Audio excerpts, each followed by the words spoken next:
They're coming. Can you feel it? Their trudging footsteps reverberating across Mexico. All along the border, American troops and Border Patrol stand guard, gazing into the distance, waiting for them to arrive. The caravan. Even though the election is over so mysteriously politicians aren't talking about this enormous threat anymore, that doesn't mean the caravan went away. In fact, the first groups of migrants in this most recent caravan are scheduled to arrive at the U.S. border any day now. Border Patrol is making plans to receive and process thousands of asylum claims while the U.S. soldiers are preparing to... what are they preparing to do exactly? I really don't know. What exactly is a faithful patriot? Today I want to get some background information on the caravan. Who is in it, why are they leaving their homes, and what's going to happen when they get here? Based on our government's long history of welcoming immigrants and celebrating diversity, I predict everything will be perfectly fine.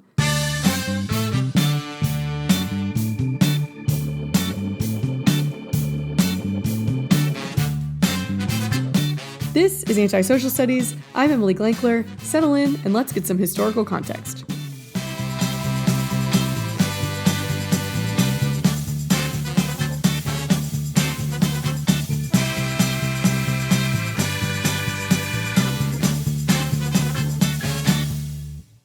Act 1.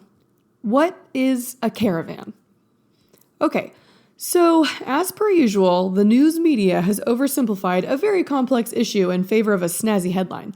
There are a lot of people coming toward the U.S. southern border, hoping to gain entry, but calling them the caravan is a little misleading. Mostly, it implies that they are all united in one massive, well-organized group. Not really. If anything, there are multiple smaller caravans or traveling groups that have slowly coalesced as they trekked up through Mexico.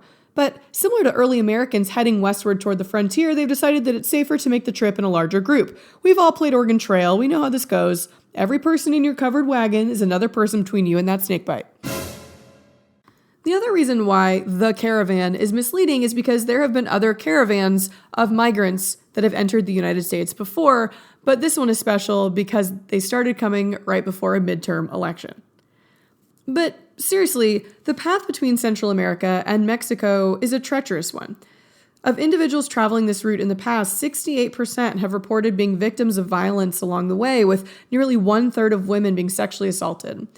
As they trek up towards Southern California, they walk right through parts of Mexico dominated by the Sinaloa cartel. Cesar Gomez, for example, is a 20-year-old Guatemalan who said that he, quote, jumped at the chance to join the caravan to avoid the dangers of traveling alone and paying thousands of dollars to smugglers. This brings up another benefit. Not only do you gain strength in numbers, but you gain attention. When just one family is traveling this route, they can easily get lost in the shuffle, and it's hard for organizations to justify redirecting precious resources for just a few people. But when we're talking about thousands of refugees, international organizations take notice. Many human rights organizations, including representatives from the United Nations, are currently helping to oversee the progress of the caravan, providing basic necessities and organizing safe shelter along the way. There are groups in these countries, like Pueblos Sin Fronteras, or People Without Borders, that help organize caravans like this, providing humanitarian and legal aid along the way. Like I said before, this is also not the first caravan. Over the past few years, there have been waves of immigrants coming from Central America seeking refuge in Mexico or the U.S. A few years ago, hundreds of unaccompanied children made headlines when they arrived en masse, and they are mostly coming from Central America because of violence and economic hardship, but more on that in a few minutes.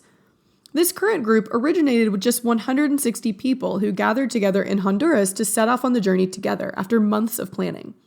It gained attention when a former politician in the country posted about the plan on Facebook, and more people wanting to come to the U.S. joined. By the time the group left Honduras, their numbers had reached over 1,000. They began walking on October 13th and will eventually travel over 3,000 miles. The total numbers are different depending on who you ask, but most recently estimates are that the caravan currently numbers between 5,000 and 7,000 people. Many of the migrants are seeking asylum in the United States, claiming that they would be in danger if they were to return to their home country. Asylum is an immigration protection that's granted to people, quote, with credible fear of persecution on account of race, religion, nationality, or membership in a particular social group or political opinion. More on that definition later, but you cannot apply for asylum remotely. You have to present yourself in person to the United States. So the general idea is that they show up at a port of entry, request asylum, and then wait while their request gets processed. Even with the help of organizations and citizens of Mexico who've been providing support along the way, the journey is incredibly difficult. They often sleep on the streets or in makeshift camps, lacking access to clean water and sanitation. Food is often scarce. For their part, Mexico has offered the migrants temporary work visas if they choose to stay in their country. This offer comes with health care and the chance to enroll their children in school. And almost 3,000 migrants just this year have taken Mexico up on their offer, accepting temporary visas as they attempt to become legal permanent residents of Mexico. And this is what the Trump administration wants, for them to just stay in Mexico. But unfortunately, many parts of Mexico are not much better than the homes they left. And this is because these migrants all share a similar tumultuous history.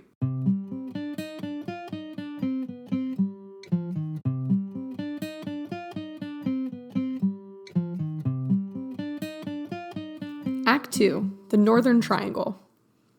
Most of the migrants are coming from 3 countries, known generally as the Northern Triangle: Honduras, El Salvador, and Guatemala. And to really understand why people are fleeing in 2018, we have to go back to that good old-fashioned Cold War. Cue the Rocky theme song. I'm just kidding. I don't have that kind of money. The Cold War. I've missed you. When all you had to do was say you hated communists to get the full might of the U.S. to secretly support you. It really was a simpler time.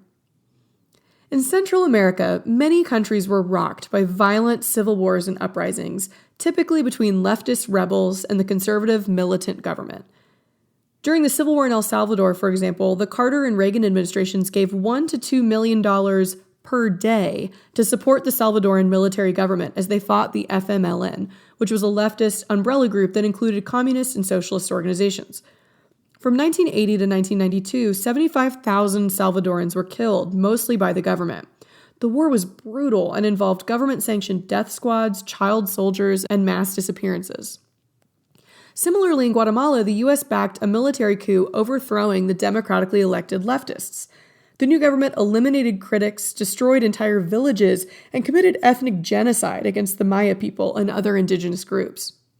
In Guatemala, over 200,000 civilians were killed between 1960 and 1996. Honduras didn't have a civil war itself, but it served as the staging ground for the U.S.-backed Contras who were fighting against the Sandinista government in Nicaragua in the 1980s. If you remember from season 1, the Nicaraguan Civil War was the one where Reagan was secretly selling arms to Iran and sending that money to fund the Contras, even though Congress had told him not to. So, good old Reagan. These 3 countries, El Salvador, Guatemala, and Honduras, make up what is now known as the Northern Triangle, and they are the home countries to the vast majority of migrants making their way to the United States. These countries have experienced insane violence and corruption over the last 40 years, some of which just ended relatively recently. Fun fact, the Guatemalan Civil War overlapped with the first 2 seasons of Friends. I find that explaining time through TV shows is the most effective way of reaching my teenage audience. And then they remind me that they were born in the year Friends went off the air, and I quietly weep at my desk.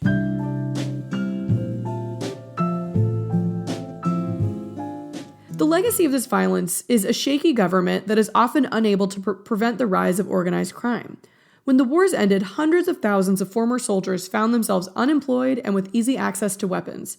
Not to mention the fact that these civil wars also coincided with coordinated efforts by the U.S. and South American governments to crack down on the drug cartels. Essentially, when we pushed down on the cartels in Colombia, they were just squeezed out of South America and ended up finding refuge in Central America and Mexico instead. Today, the cartels and gangs essentially rule many parts of the Northern Triangle, all of which are experiencing, quote, unprecedented levels of violence outside a war zone, according to a report by Doctors Without Borders. This report continues, quote, citizens are murdered with impunity. Kidnappings and extortion are daily occurrences. Non-state actors perpetuate insecurity and forcibly recruit individuals into their ranks, and they use sexual violence as a tool of intimidation and control, end quote.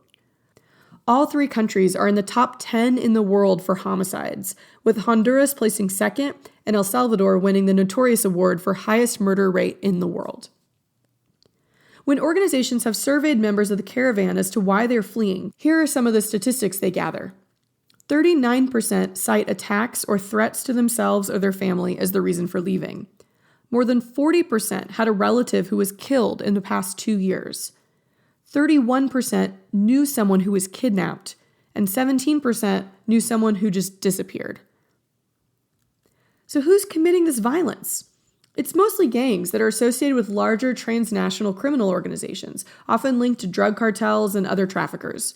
Some of the most famous gangs, or maras, are Mara Salvatrucha, or MS-13, and the 18th Street Gang, M18. Both of those groups are estimated to have over 85,000 members. Both were formed in Los Angeles.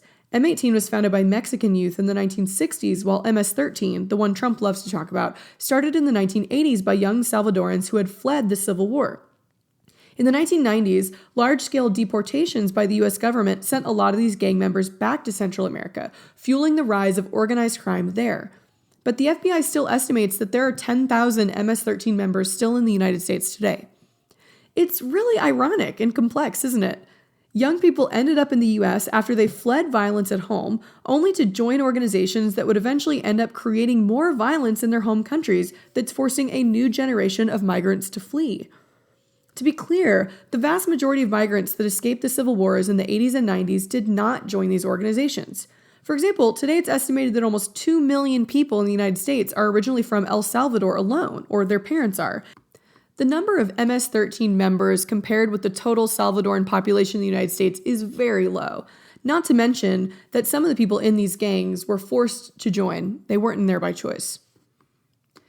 In El Salvador, at least, law enforcement seems unable to defend against the constant bribery, extortion, forced recruitment of young people, and the deaths and kidnappings of those who resist. According to a journalist in the country, quote, "The gang identifies the kid it wants. Either he joins, or he's killed, or his family has to move." How are these groups growing and making money? Well, the main answer is the drug trade. Thanks to U.S.-led efforts to stamp out the drug trade in Colombia, Mexico, and the Caribbean, 90% of the cocaine that enters the U.S. now travels through Central America instead. And the U.S. demand for drugs is not slowing down. Former Secretary of Homeland Security and now Chief of Staff John Kelly said in 2017 that the reason for the drug flow is due to our drug demand, and we do almost nothing about it. These groups also make money selling illegal weapons, most of which come from the United States, where it's way easier to buy a gun than it is in the rest of Latin America. It's estimated that almost half of unregistered weapons in Honduras, for example, originated in the United States. And the region is still filled with weapons stockpiles from the Cold War conflicts, often provided by the US and the former Soviet Union. Extortion is also rampant in the region. Apparently, Salvadorans and Hondurans together pay an estimated $390 million each year just in annual extortion fees to organized crime groups. Often, if you want to use public transportation, operate a small business, or live in a poor neighborhood, you're expected to pay, quote, protection fees to the gangs, or else. Some of their income also comes from ransom for kidnappings and profits from human trafficking. That's our modern-day euphemism for slavery. Many in the governments of those three countries benefit from this violence thanks to corruption. Just in the past 10 years, Honduras has experienced a coup and a contested presidential election. In some parts of these countries, as many as 95% of crimes go unpunished by law enforcement, and the public has no faith in its police and security forces, for obvious reasons. This is especially because the police and military were often the ones perpetrating the human rights abuses during the Cold War-era conflicts. Guatemala has become so cynical about its political situation that after their former president was ousted and arrested for customs corruption, they elected a comedian with no political experience. Unfortunately, he just recently was embroiled in a scandal where they found out that he hadn't accounted for $800,000 of campaign funds and had attempted to eliminate the head of the international commission that was supposed to be investigating corruption in Guatemala. Whoops. In El Salvador, the FMLN, that former leftist guerrilla group that was fighting the military dictatorship, is now the leading party, and they've done a terrible job of governing the country. Supported in elections by criminal groups, they've repeatedly broken the law and ignored the established judicial system. For example, just recently, one of the government's key mediators, who was supposed to be orchestrating a truce between the Salvadoran government and MS-13, himself was sentenced to 13 years in prison for aggravated extortion and complicity with the gangs. It's exhausting. So, have the Central American governments been doing anything? Of course they have. In the early 2000s, the Northern Triangle governments enacted a series of policies they called mano dura, or heavy hand. They expanded police powers, put in harsher punishments for gang members, and deployed the military to carry out police functions within the country. Here's an example of mano dura in El Salvador. In 2012, the president brokered a truce between two rival gangs, MS-13 and M-18. Homicides fell by 40%, but crimes against civilians continued, and when the peace deal unraveled just 2 years later, killings doubled. The government then granted authorities the right to use force, quote, without any fear of suffering consequences. Leading police to kill 8 times as many gang members in 2015 as they had just a few years earlier. The Salvadoran Congress backed these measures by creating an elite police force that has insane freedom to conduct searches and seizures and invoke military force. So while the rhetoric and action is becoming more aggressive on both sides, civilians are often getting caught in the middle. Even though a lot of these new, tougher policies were popular with many members of the public, people were happy that the government was doing something. They were, in general, unsuccessful long term. In fact, by throwing so many people into now overcrowded prisons, there's some evidence that there was actually an increase in gang membership. Oh, and the gangs also run all the prisons. Oops. So clearly these Northern Triangle governments are struggling to make things work. And so they look to the powerful country in the region, which is, of course, as we've designed it, us.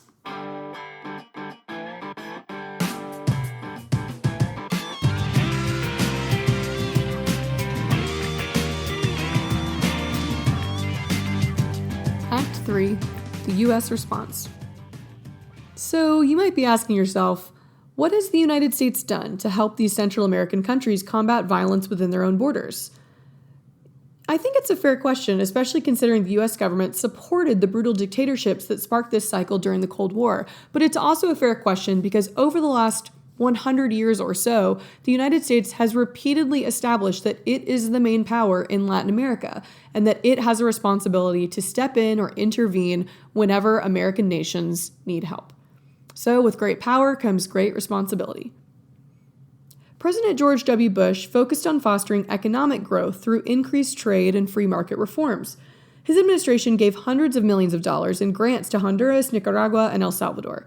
In 2004, the U.S. founded the Millennium Challenge Corporation as an independent foreign aid agency to make time-limited investments in countries around the world in support of building infrastructure, solidifying good governments, and helping citizens of those countries develop their own companies. Based on the skyrocketing rates of immigration from those countries in the last decade, it's not clear just how much these investments have paid off, but it's definitely a good start and the right idea, right?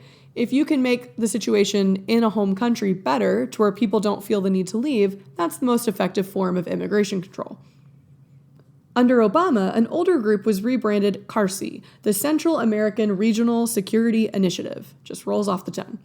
This government organization has given over $1 billion in aid to help the Northern Triangle's law enforcement, counter-narcotics, and justice systems.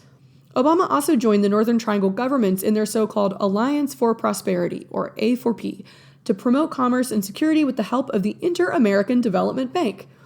So far, Trump has continued this partnership, and aid continues to flow into Central America to try to stem the violence.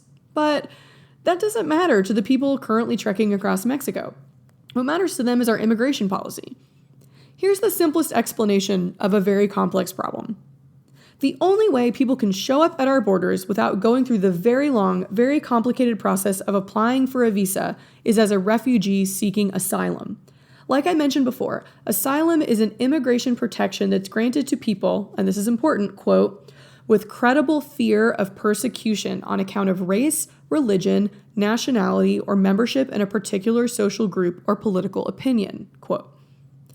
So the question is not whether we will allow illegal immigrants to cross our borders. That answer has always been no. Does it happen? Sure. But does the government sanction it? No. The most important question that relates to the caravan is this.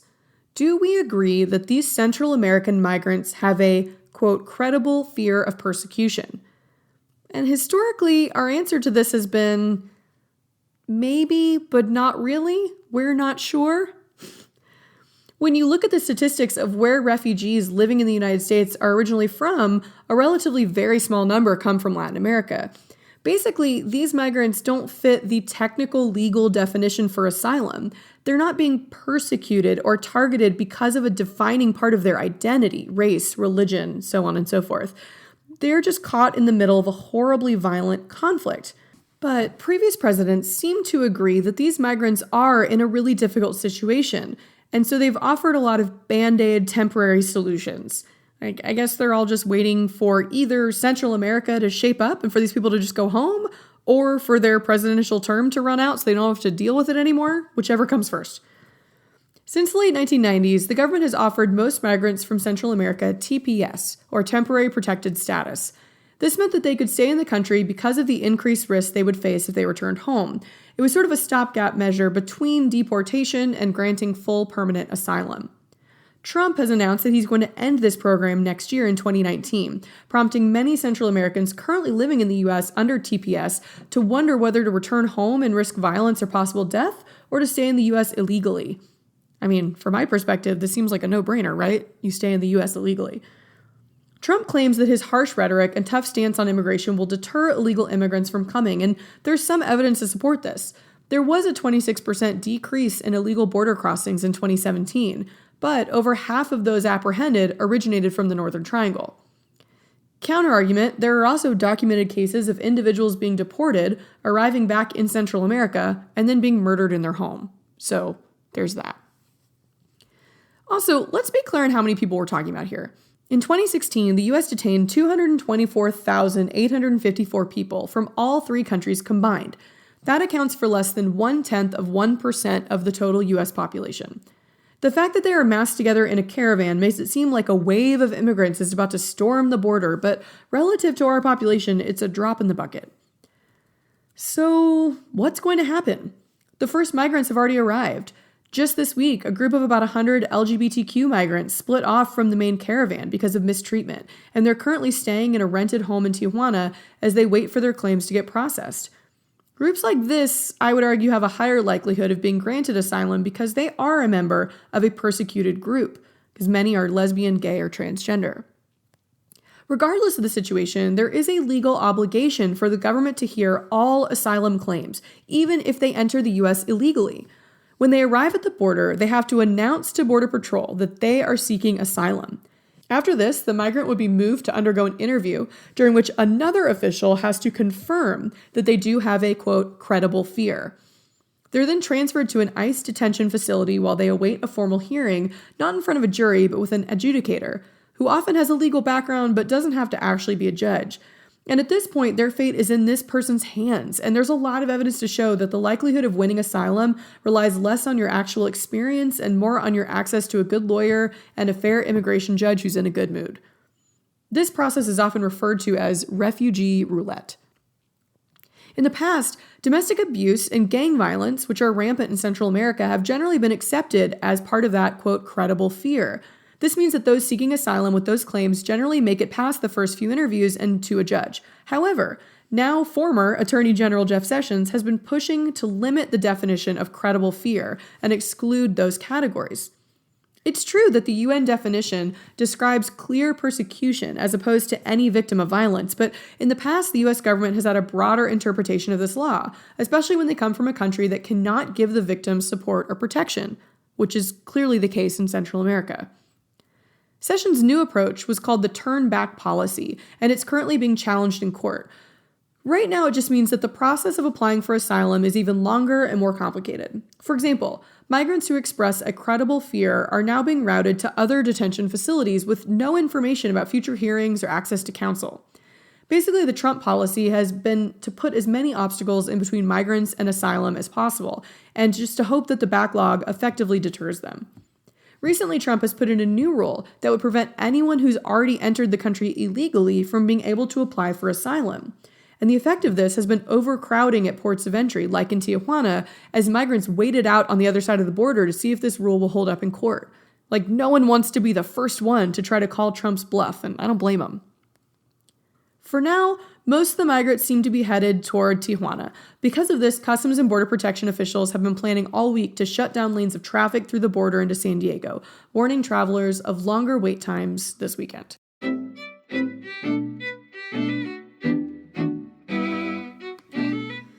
And now, for a few frequently asked questions by me, to me, about the caravan. 1. Do stricter immigration laws deter immigrants? Answer: yes and no. So, if you're living in another country and your life is okay, but it would be a lot better if you were in the US, then Trump's aggressive policies might make you rethink that decision. Or maybe you'll just go to Canada instead. I mean, they've got Justin Trudeau, am I right? But if you're faced with torture, kidnapping, extortion, or death at home, some guy in a far-off country saying he doesn't want you there is not even in your top 10 most pressing concerns. Harsh rhetoric and stricter immigration laws don't do much to deter refugees, which is mostly what the caravan is comprised of. Also, quick side note, when the US makes its immigration policies tougher, typically all that does is push more people to turn to smuggling groups and other illegal ways to enter the country. And these smuggling outfits are typically controlled by, you guessed it, drug cartels and criminal gangs like MS-13. It's a vicious cycle that just provides more money for the groups that are causing the violence that is making people want to seek refuge in the US. Whew. 2. Why did Trump send the military to the border, and what can they do there? Answer, I don't really know. Mostly they seem to be there to just support Border Patrol. I don't know. I mean, there's a real concern in general about escalating the tension that already exists by adding thousands of uniformed soldiers to the equation, especially when Trump says things like, quote, anybody throwing stones, rocks like they did to Mexico, where they badly hurt police and soldiers of Mexico, we will consider that a firearm, because there's not much difference when you get hit in the face with a rock. I guess Trump doesn't understand the difference between getting hit in the face by a rock and getting shot? What? Anyway, quote, they want to throw rocks at our military fights back. We're going to consider it, I told them, consider it a rifle, end quote. What? I mean, this obviously goes against most of the rules of engagement worldwide and within the US. I mean, like an internal Pentagon memo clarified that the military can use deadly force only when faced with a serious and imminent threat to their own lives. And I think most military experts would agree that refugees throwing rocks is not an imminent threat to their lives. Also, the Passe Comitatus Act of 1878 restricts the U.S. military from acting as law enforcement on U.S. soil. So they can't detain immigrants, seize drugs, or have any direct involvement in stopping migrants. Honestly, it seems clear to me, at least, that mobilizing troops was mostly a political stunt to prove to Trump's base that he's serious about cracking down on immigration and their rocks. And even though that's probably true, that doesn't make me any less worried about the possibility of violence when you have desperate people coming up against heavily armed security forces. 3. Should we be scared of the caravan? Answer, no. Stop it. Although Trump and many Republicans used the threat of the caravan to mobilize conservative voters in the midterms, President Obama said it best when he said, quote, they're telling you the existential threat to America is a bunch of poor refugees 1,000 miles away, end quote. These people are not a threat to us. Is there a possibility that there are, quote, bad guys hiding in the caravan? Sure. But realistically, the only way they're getting in is to go through the same screening process that everyone else has to when they try to cross the border. And honestly, with all of the attention that's getting paid to the caravan, if I were someone trying to sneak my way into the US undetected to do something bad, I would want to be as far away from that media storm as possible. If you're motivated by economic interests, then you should also know that, just like immigrants in general, refugees have proven throughout history to be good for the economy of the country that takes them in.